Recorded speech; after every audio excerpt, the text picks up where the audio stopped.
Merci.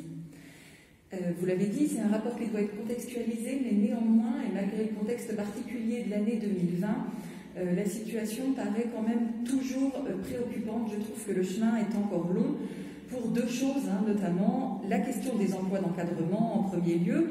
21 femmes pour 49 hommes dans les emplois d'encadrement, c'est donc un profond déséquilibre.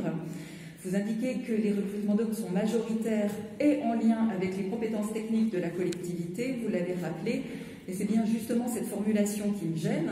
C'est sûr que vous ne pouvez pas inventer des candidates compétentes là où il n'y en a pas, mais je pense que vous pouvez aussi participer au changement de regard des gens, agir pour changer le regard, puisque la place des femmes dans la collectivité, elle interroge leur place dans la société tout entière. Mais, je le reconnais, on part ici de loin, puisque la semaine dernière, vous avez, Monsieur le Président, qualifié de délire idéologique mes réflexions qui interrogeaient la visibilité des femmes et des noms féminins dans l'espace public. Il reste à faire.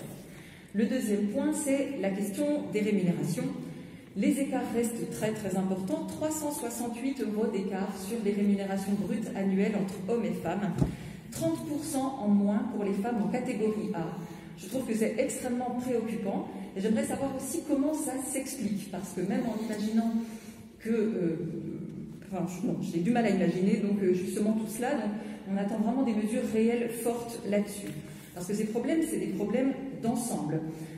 La Fondation Jean Jaurès vient justement de publier une étude pour un service public sans discrimination, qui se penche notamment sur cette question, et elle relève, je cite, « Le plafond de verre, de son côté, persiste, alors que les femmes représentent 65% des effectifs de catégorie A, elles n'occupent cependant que 33% des postes de l'encadrement supérieur et des emplois de direction en général. » Alors, si les collectivités n'ont pas de prise sur le levier de la formation initiale, qui peut être un levier de changement important, elles peuvent, de leur côté, engager des actions ambitieuses de formation continue, utiliser les leviers du recrutement, de la gestion des carrières, pour rétablir un équilibre.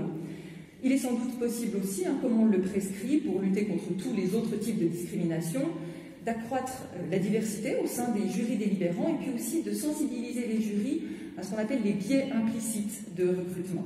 On peut imaginer aussi un certain nombre d'expérimentations en la matière parce qu'il faut tester des choses pour voir les résultats qu'on peut obtenir. Ce qui me semble très important aussi, c'est un travail sur le signalement des cas de discrimination ou de sexisme, qui est un volet important. Et je me demandais à ce sujet si les personnels de l'agglomération avaient une écoute spécifique. Est-ce qu'il y avait à la DRH quelqu'un, un groupe qui est formé pour gérer ce type de cas qui pourrait être signalé. On attend donc avec impatience ce plan pluriannuel dont les objectifs vont dans le bon sens et qui me semble particulièrement urgent. Et je termine ici, comme je l'ai fait à la ville, par une proposition, puisque de nombreux organismes agréés proposent des formations de prévention, de lutte contre les violences sexuelles et sexistes, et notamment à destination des élus. Pourquoi ne pas en organiser une pour l'ensemble d'entre nous ici, puisque ce sont des problématiques auxquelles nous sommes toutes et tous confrontés, à des niveaux différents, certes, mais je pense que ça pourrait nous être à tous tout à fait profitable. Merci.